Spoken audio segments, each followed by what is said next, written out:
বাড়িতে কিছু কারণে কলা পাতা রাখা থাকলে মনটা কেমন যেন পাতুরি খাবো বলেই নেচে ওঠে। শুধু কলা পাতা হলেই তো হবে না, মাছটাও সেক্ষেত্রে কিন্তু ঠিকঠাক দরকার।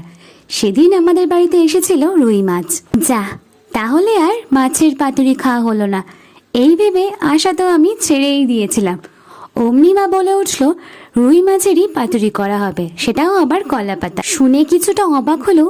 মা যখন রান্না করছে সেই রান্না খারাপ তো হতেই পারে না। মন তো বেশ খুশি হয়ে উঠেছিল এই ভেবে যে আজ সত্যি তাহলে পাতুরি খাওয়া হচ্ছে।